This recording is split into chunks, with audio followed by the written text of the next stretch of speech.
Hello. Janice, you make me laugh. Hello, and welcome to Be Here Now, the Peaceful Empowerment Work Show, where presence invites perspective and allows peace. We are live on the newstreamingnetwork.com. I need them back, Silverio. Thank you. Home of goingboldmedia.com, goingsolomedia.com, and WGSN-DB, Going Solo Network Radio. We are here. I am your co-host, Judy Forder, and I am here with my co-host in peace, Miss Janice Leonard. Yes, and today's topic is Stop Suffering, Start Healing. And we say this is part 3 because Karen was supposed to be with us back in July. And due to some flight issues and illness, we've just been able to get her on the show today. So Karen Cayer, thank you so much for joining us. It's my pleasure to be here. Yay! All right. We're going to get things started. Janice, will you ring us in? Oh, yes. Everybody take a deep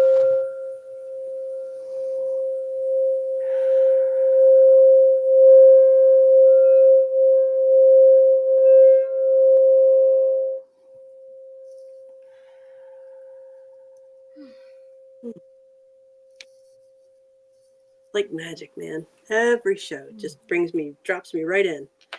Thank you. All right. Janice, can you tell us something good? It's time for good news. Dum. Tell me something good. Oh, sorry. I forget that we're not just you and I. I know. We're going to the joy-filled story time with Janice. Yes. And today's story I got from Facebook and an account called Worthy to See. And the credit goes to the Wani Do Me.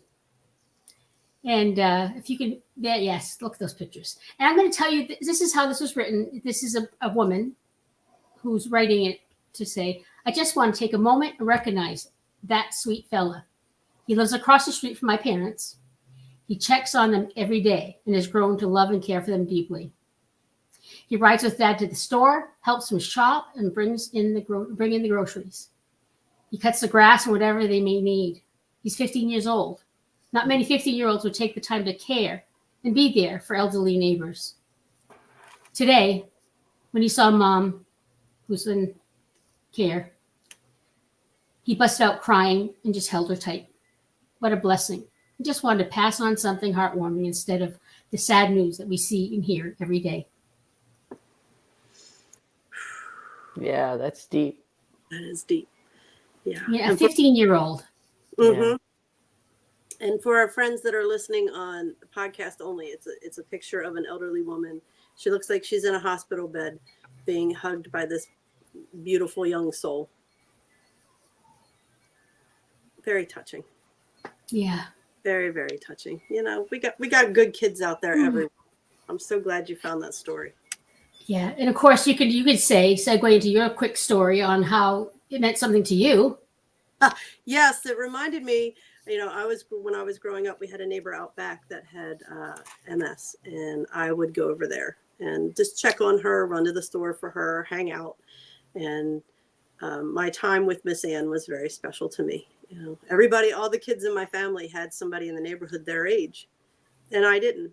So, you know, I would hang out with all the different age groups, but then when I needed to feel some peace and safety and comfort, I would go hang out with Miss Ann and make sure she was doing well. So yeah, it was just a little reminder of that. Nice. So thank you. All right. Well, hit it, Janice. That means, yeah, there you go. And now I'm going to do one more because we need one more. Next slide. Attitude is everything. Yes. So we're adding the weekly affirmation.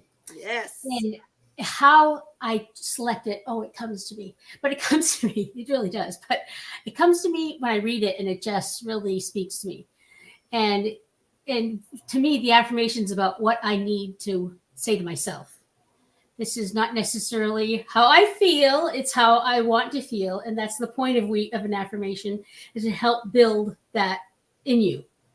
So I trust my intuition and make choices that align with my true self. I am deserving of success in all areas of my life. I am capable of handling whatever comes my way. I am grateful for who I am becoming. I am worthy of being treated with kindness and empathy. I am worthy of setting and achieving meaningful goals. Yeah, you are. That's Now- nice. Now I know that's right.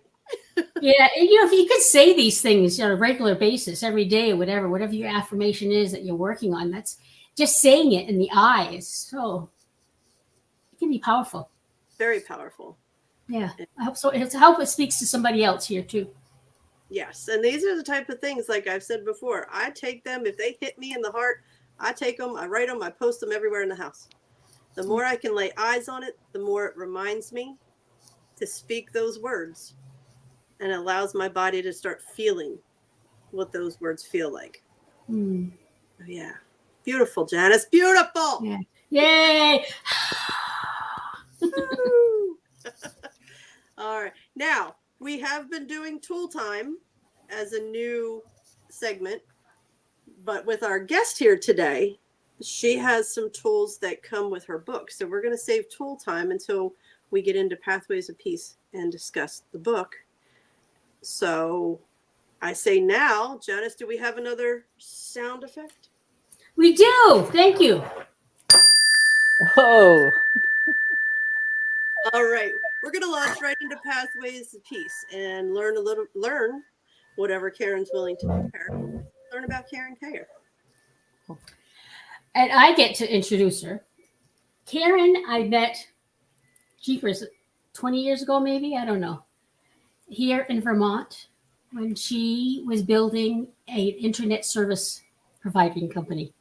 It was somewhat new back then, and she was very cutting edge. I mean, I was so proud to be part of it. And my personal email is still, it was a Vermont link. That's her. And I was touched by her, how she approached life, how her being was, how her soul was, and we connected. And that's just my part of the introduction. But this is Karen Cayer. She's now a business coach. She is also an author. What's the word? Author that's been recognized. Pardon? Award winner. Recognized. Yeah, award winning. Thank you. And she is now also an award winning author. She was born. Do I get to say where she's born, or does she do that part? Well, you can go ahead and read the bio. Okay. Karen, first of all, she's very French, and you might detect a teeny little accent. It's almost all gone, but those of you who are French like me, we recognize it. Because she was born actually in a small paper mill in Madawaska, Maine, which is right near the Canadian border. And has dedicated over 40 years to counseling, business management, individuals across business mentoring for individuals across Canada and the United States. Throughout her career, Karen has integrated technical business systems with spiritual self-awareness tools, creating a unique specialty that defines her life's work. She's always growing and improving, and amazing what she's been through and what she's overcome.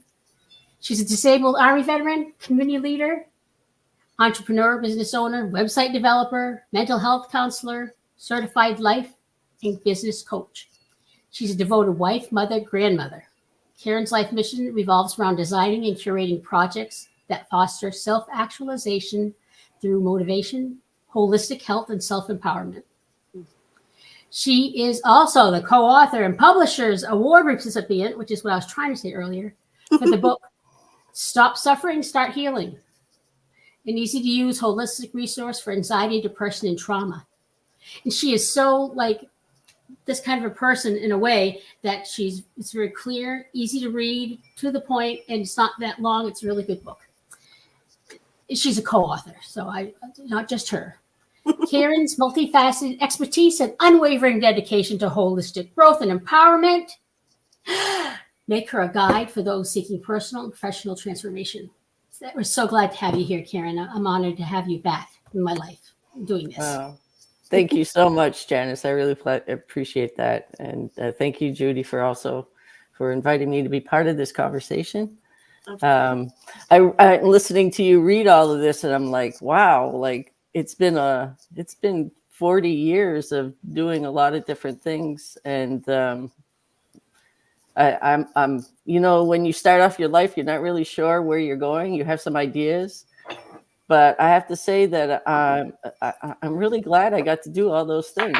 I'm really glad I got to do Vermont Link. I'm really glad I got to be I'm not a counselor anymore. It kind of reads that I am a mental health counselor, but I'm a retired mental health counselor. So Okay. all in all, so happy to be here. Excellent. Okay, we're going to get into a little bit of your childhood, your background. We know where you were born. Were you born and raised in the same town, or were you born and moved? Yeah, so I got to do a lot of moving as a kid. My mom passed away when I was like 5 years old, 5 days before I turned 5 years old. So that was pretty traumatic. And but I had older siblings that really they all stepped in and took care of me in different times. So I lived in Nova Scotia for a while with my brother while he was going to university, finishing his master's degree. And then I lived with and then we moved to Ottawa. And then lived with my sister in outside of Montreal, and my brother in northern Maine. So I had a lot of support and guidance from my older siblings. They were much older than me. So they offered, they really did the best they could. They were all young adults themselves. And here they are taking on me and my younger brother, Tim. And so I'm very, very, very grateful to have had them to take care of me and take care of us. And so as a young kid, I had already moved. By the time I turned 16, I think, I had counted at one point between friends and neighbors taking us at different times, how communities come together to help you when there's a tragedy in the family kind of thing. So, I moved a lot before I was even 16, like 30 times, I think. So, Wow. No. Yeah. Okay. May I ask where your father was? My father stayed in Madawaska that whole time. He was working at that paper mill. But he did the best he could. And there's a book, there's a part in the big book in AA where, some people are constitutionally incapable of being completely honest in with themselves. And I think that I always think about that when I think about with him, because he was struggling from the loss. And substance abuse, alcohol, and gambling was a big part of his kind of coping mechanism. Gotcha.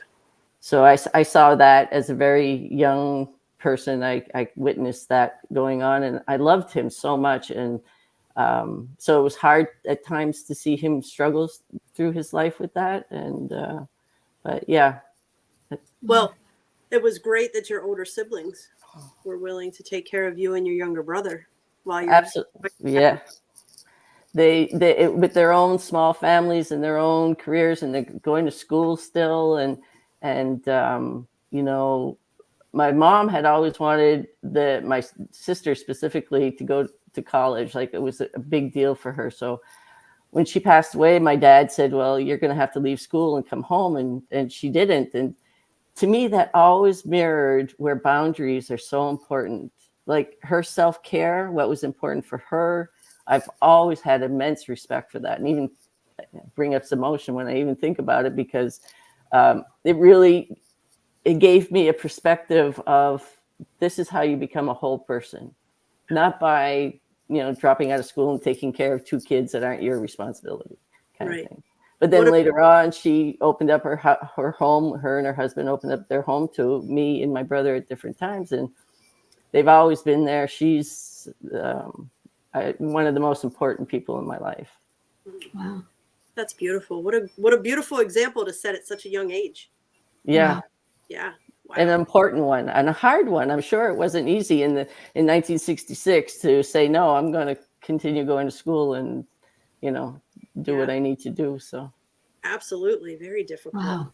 Yeah. So in all of that moving and transitions, what are some of your favorite childhood memories? I was always into sports and activities. And so even though I wasn't necessarily always really good at them, like I was, I got my varsity letter in softball my freshman year, so that was easy. But I took up skiing at an older age also, and I was terrible at skiing. And I would come in last place almost every race. I mean, I think every race I must have come in last place, because by the time I'd go down, the moguls were already huge from the fast skiers going down around the gates, right? But to me, it didn't matter because I was doing it, and it was a big deal just to be able to participate and be part of the team and experience that. Wow, So that's great. Yeah. So yeah, but it was a great lesson in humility too. It was like, yeah, somebody has to come in last. I don't, I'll take that. I'll be the last person down the run. Yes, as long as you're having fun. Right. Absolutely. I love skiing. Yeah. And to be able to, even as a teenager, be in sports athletics and to be able to say that and be okay with that, that goes against the grain. That took a little bit of self-awareness and strength too, just to do that. It was a big accomplishment because I had to supply all the equipment myself. So I had to work for it, and buy my season tickets and, all of that stuff. So yeah, it was a commitment that I took on wholeheartedly. And I think I was like in the 9th grade or 8th grade when I started, something like that. So wow. Yeah. Okay. Yeah. All right. So obviously moving 30 times before you're 16 is a challenge. What are some other challenges you experienced? How about when you moved into teenagehood and things like that? Yeah. I found my voice in a leadership role. I recognized that, my class needed to raise funds. It was, you have to be able to have money to graduate kind of thing. And it was a legacy that every year high schools go through. And by the end of our freshman year, we didn't have any money. So I ran for class president, and I ended up, being class president for the next 3 years, student council, and became the state of Maine student council president at one point. So, so that really, it gave me a lot more self-confidence, even though I didn't know what I was doing really, but I learned the skills about how to run meetings, parliament procedure, and really finding a place where everybody wins. Like the goal is in leadership, I learned really young, was that I want everybody to have the fair access to whatever it is that we're doing. So, wow, that doesn't sound challenging. That sounds like you're kicking ass through high school. it was a big shift. It was a challenge because I didn't have necessarily a homestead that was safe and always balanced. It was very rocky at home. So actually the challenge was finding ways to be out of there. Yeah. And so I always had a part-time job or two. It wasn't uncommon for me to also have 2 part-time jobs. So I'd be working and not wanting to be at home. So extra school activities, the ski team, band, all of these other things allowed me to not have to be home, which was the hardest. Yeah. There you go. Okay. So what about college? When you graduated high school, what's next? I joined the Army right out of high school. Ended up 3 years in Germany. My military experience was I did well promotionally wise. Like I went through training with the first group of women in Fort Jackson at the time, and I was also promoted to platoon, not platoon leader, but battalion leader. So I had rank over everybody else. So by the time I finished basic training, I was already in E3. Within 2 years, I made it to E5. And so back then, that was kind of unheard of. That was not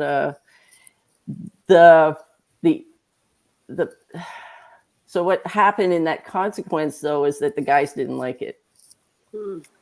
And so upon graduation of basic training that night, they roofied me and I was gang raped. Wow. And so if that was like a turning point of like all of those accomplishments I managed to overcome. Now here I am, I'm kind of beat down again. Yeah. Yeah. And I didn't talk about it for many years, for many, many, many years. I didn't talk about it because it was just, I couldn't deal with it psychologically. And so, but my body kept reminding me, the autonomic nervous system, which we're going to talk about, I would have the symptoms that would come up of trying to deal with that kind of trauma.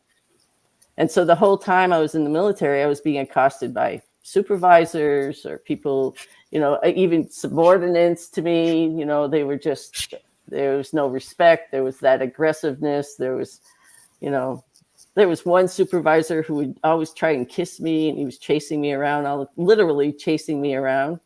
Oh And I mean, I'm trying to push him away kind of stuff. And so the military time was fraught with, you know, here I am accomplishing a great deal. And at the same time, I'm being accosted and I have to protect myself constantly.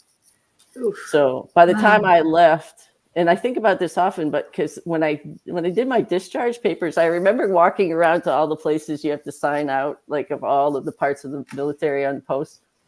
And I was angry. I was just so angry. I was angry at everybody I came in touch with. And for years, I would look back at that and I was like, why were you so angry? And it wasn't until I dealt with this military assault that I was like, oh, that's what it was. I couldn't even recognize that at the time because it was so traumatic. But well, and you shared in the pre-show meeting that it was many, many, many, many years before you could even face it. Absolutely. Yeah, I'd done a lot of work on my childhood and my upbringing and those things that happen to us when we're younger that we really can't make sense of until we're a little bit older and start to do some serious healing. And the offside is either you deal with it and you suffer, or you start dealing with it and you start to heal. And so that was a big part of it. And I, you know, through that process, I did go to college. I ended up getting my degree. It took me 10 years. I went to Goddard College in Vermont to finish it up. And I went to several universities in the process to get there. I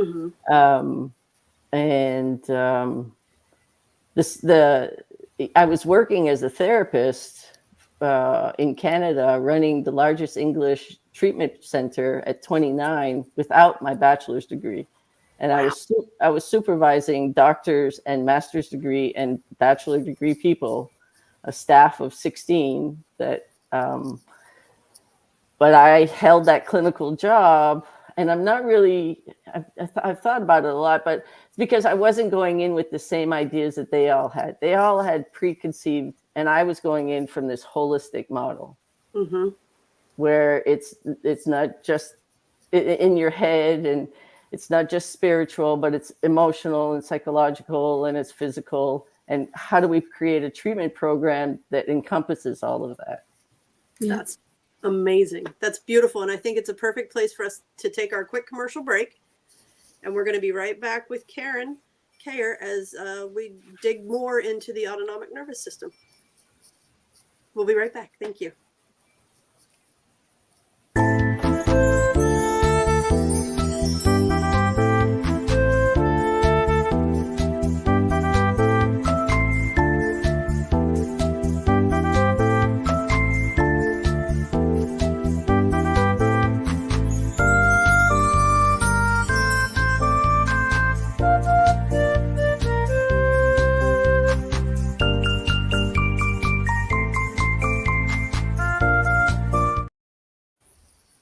And we're back. Be Here Now, the Peaceful Empowerment Work Show. And we are with our special guest, Karen Cayer.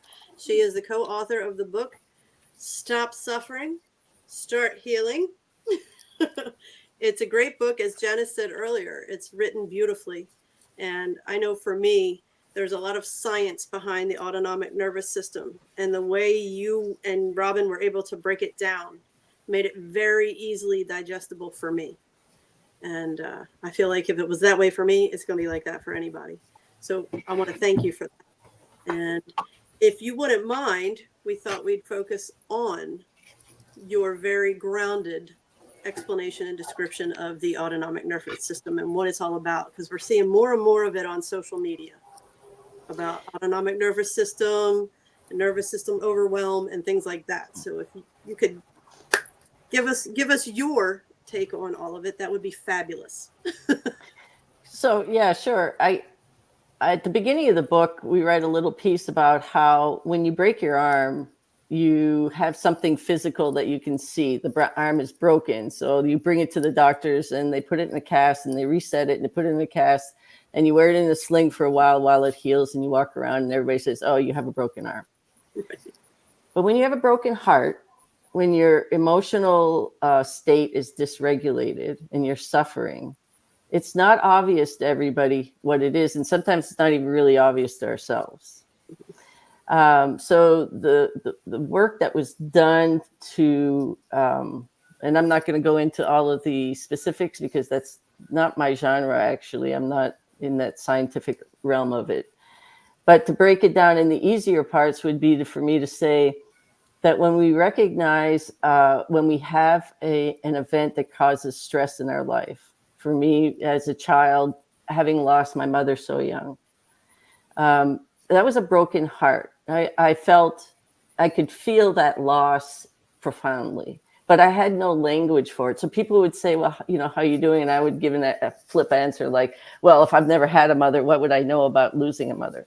And that was so bogus. That was such a you know, as a kid, it was off the cuff kind of thing. And it was, you know, to minimize, because I didn't really want to go into that aspect of it. But that loss was a profound, and it set a course in my life where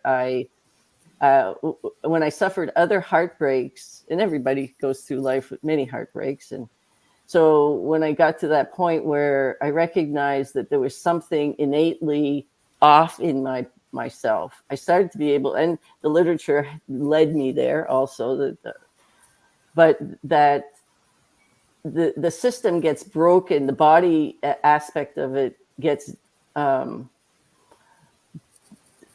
dysregulated to the point where it affects other parts of the being. Mm-hmm. So that dysregulation it skews my perspective on spiritual life, or it skews my physical aspect, or it skews my interpersonal. And only when I can get to the point where I can truly adjust that deep wound and help the body regulate itself back. So we use tools like Janice is bringing us in, right? The first thing I felt my body do was take that deep breath. It was like, here we are, kind of like just bringing us in and grounding us into this session. And so we use other methods like that too. And in the book, we try and break them down. We can do things like sometimes if you get really dysregulated, chew a sour, something that brings us out of the emotional context that the body's reacting to something else. And all of a sudden I can kind of focus. Now I'm focusing on that sour in my mouth. And I'm like, oh, wait a minute. Yeah, breathe. Or remove yourself from the situation. Or take a moment to reflect on what's really happening and how it's not happening right now because our body's reacting to something that happened in the past that it learned. It's a chemical, bionic, computer operated type of machinery here that our bodies run on. Mm-hmm. It's the autonomic is happening regardless of if we're aware of it or not. Yeah, that's why it's autonomic. It's yes. When we have a trigger that sends us, when we say, dysregulated, sends us into fight or flight. Exactly. Fight, flee, fawn. That state. And we talk about that a lot on the show. Right. When we're in that state of fight or flight, it's difficult. We were saying in the pregame that it's difficult to remember the tools. So I love that sour idea because it forces you to be present. It's like, okay. Just that sour taste brings you to the present moment, which then allows your brain to function better. Right. So I use also my beads as that action.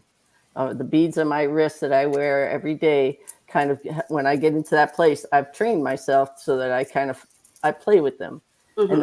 And that kind of reminds me, okay, this is not happening right now. Your body's reacting to something else. I may not even be conscious of it. But all of these little, like you said, little notes around the house, those actually stop. I have one on my mirror in my bathroom that says, "Thank you for my healing." Mm-hmm. Because I'm constantly trying to heal my body. So all of those little things act in that same way. I laugh because I just heard, and the words we use are very healing. You're not trying to heal your body. You are every Yeah. day. You work and set the intention to be the most healed possible being you can be. And with that intention, you're not trying, you're doing, Right. you know. But So, there is no perfection either. no. I'm not trying to reach a level where I'm perfect, because that doesn't happen. And No. I've done, over 40 years of self work, and I'm constantly still trying to find a way to heal something that's not quite tweaked. And Yeah, I always say I'm not in a big hurry because I figure once I've healed everything, I'm out. And there you I'm go. in no hurry to leave. There you go. Yes. So when we're stuck in this state of fight or flight, which again we made reference to, when that is where you've always been, you don't know any different. Yes. As we embark on the healing journey, that's when we start to understand that there is something different than fight or flight. We weren't sent here to survive. We were sent here to live, thrive, love, and be loved. So when we start embarking on that journey, there are many tools that we use. And one of, the book is great. And one of the best things is at the back of the chapter 10 is this list of 6 super tools for holistic healing that you provide. And I thought it'd be a great opportunity for us to share some of these tools with our listeners.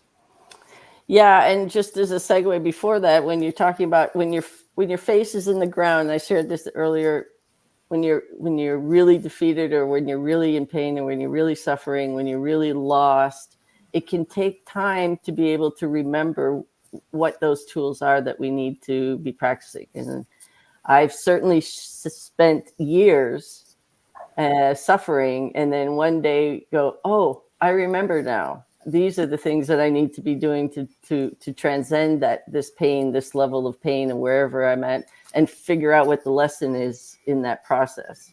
And that's where we give ourselves grace. Yes. Because I know me, I would be like, oh, I finally remember the tool. And then I'd be like, yeah, dumbass, how could you forget the tools? And that is counterintuitive. That's right back into fight or flight.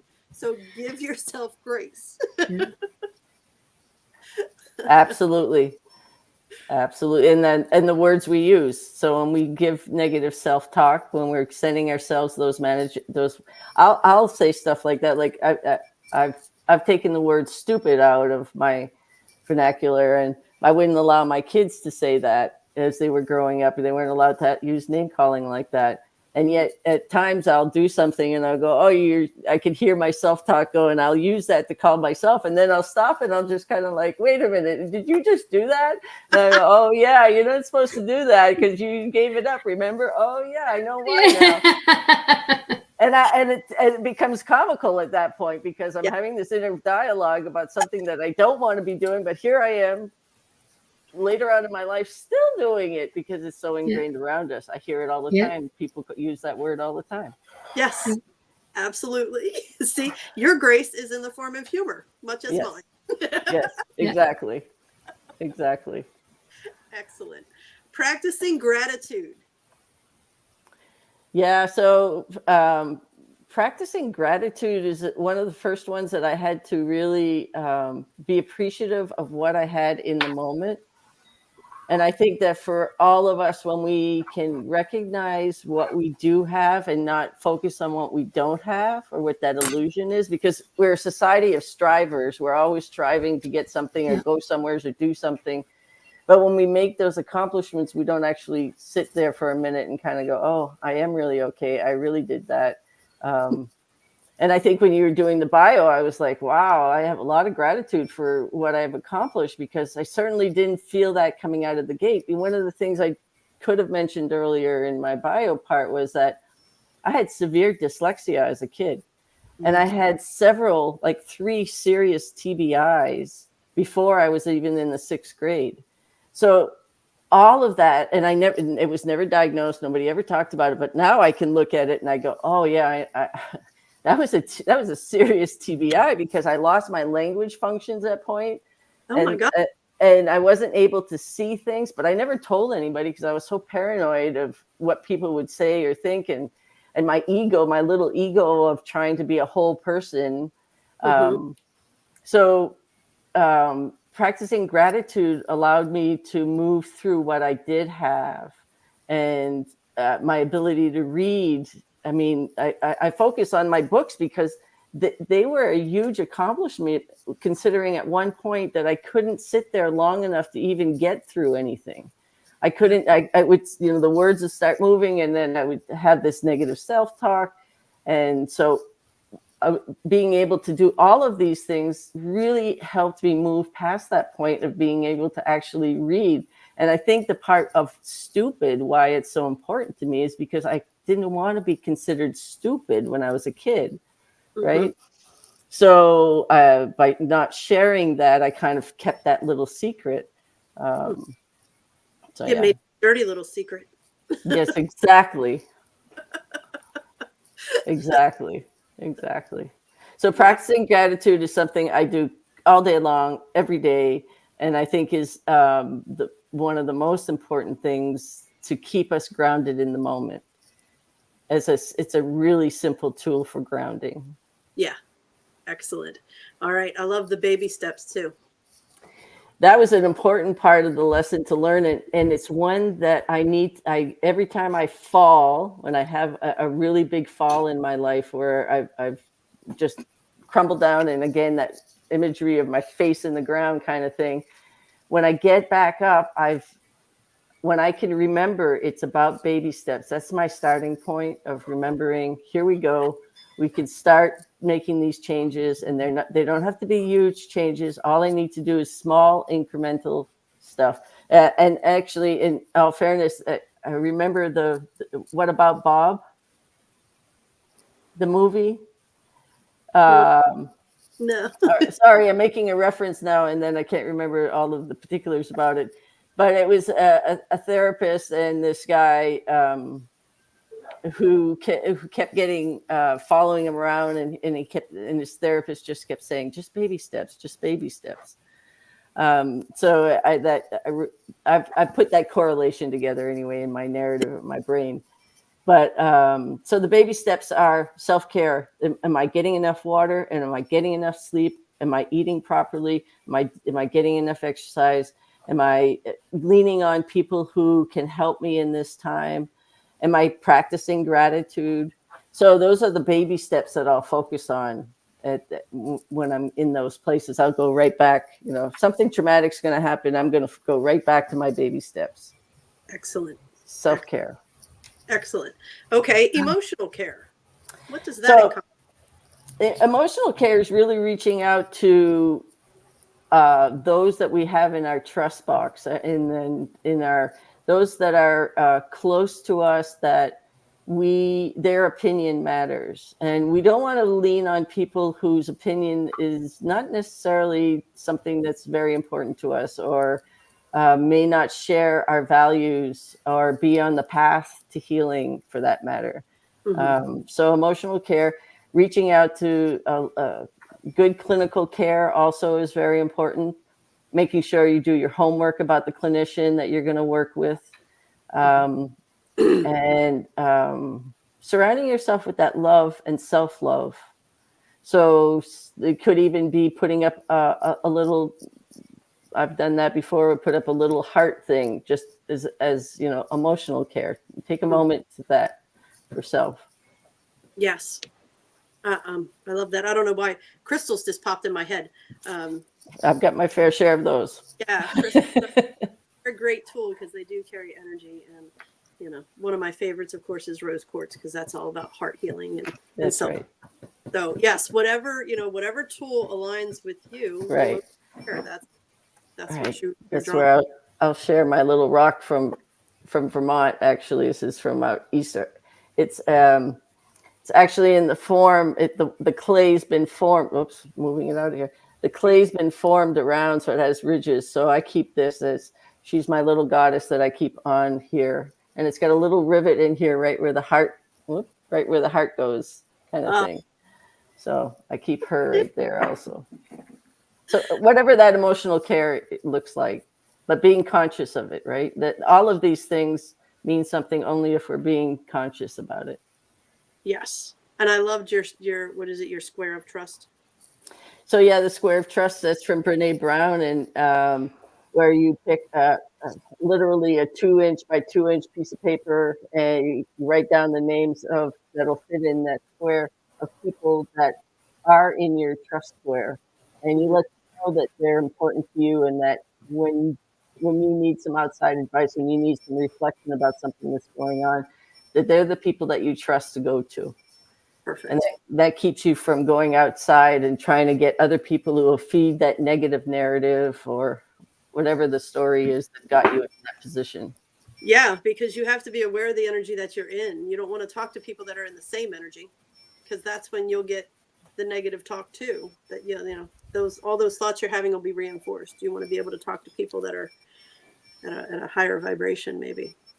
Yeah. How about learning? So lifelong learning, I'm a big fan of that, and that just goes back to my learning difficulties as a child, and things are always changing. And part of why I was in mental health for as long as I did 20 years in mental health, and then when I made the shift, I went from family therapy, and we use what's called systems that identify how family roles come down and family models get developed. And I took that kind of baseline and I used it in computers. So, and I realized that systems were the same in computers and systems were the same, and that I could start to put them together.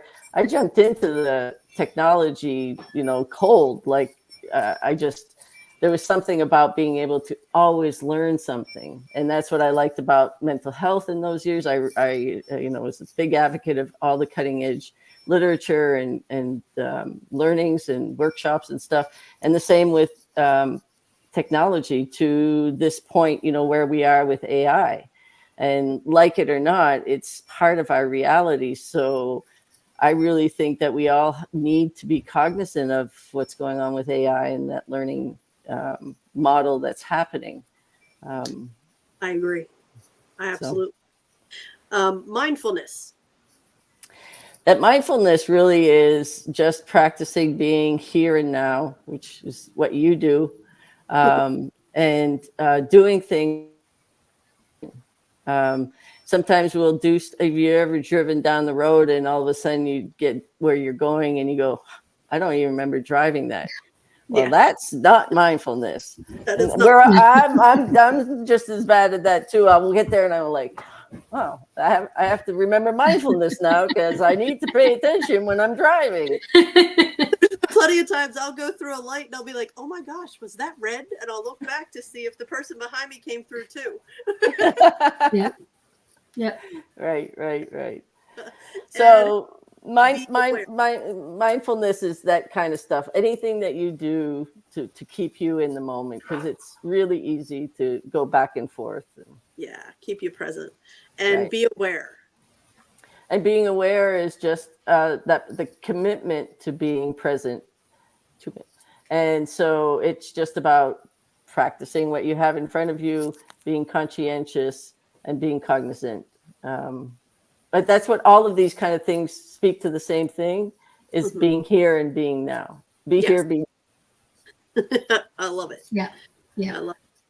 So if someone wanted to, we have your emails, we have your websites. If somebody, you teach classes, you do so much. So or just listening for podcasts, would you like to give them your website? Sure. You can go to CayerCoaching.com and you can email me at Karen@CayerCoaching.com also. And that's Cayer. Just so people know. Okay. And then, I'm sorry to wrap this up so quickly, but we're running out of time. I know. We want to thank you for being here. Thank you for being in Janice's life and Janice introducing me to you. It's an honor to know you. And thank you. Yes. Janice, would you like to give your nonprofit blurb real quick? Sure. We are a 501c3 nonprofit organization. If you donate money to us, you can write it off of your taxes. We have some expenses, although we do this for free. We love it. We appreciate any donations. If you donate at least 25, we'll send you a t-shirt as a thank you gift. 50, a sweatshirt. Just got to email me and to let me know because we don't have a system to let me know. So it's peacefulempowermentworks@gmail.com. That's the email address.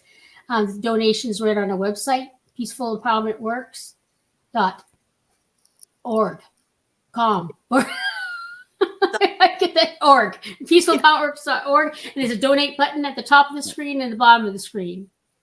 Thank Perfect. you. Yes. Karen, I want to thank you again. As Thank always, you. I appreciate you accommodating my moving schedule and having us on. So thank you. So glad. we want to thank you all for choosing to be here now with us. Please always remember, You're not alone. and don't ever forget, you are awesome. Thanks for joining us. We'll see you next week. Thank you. Bye, everybody.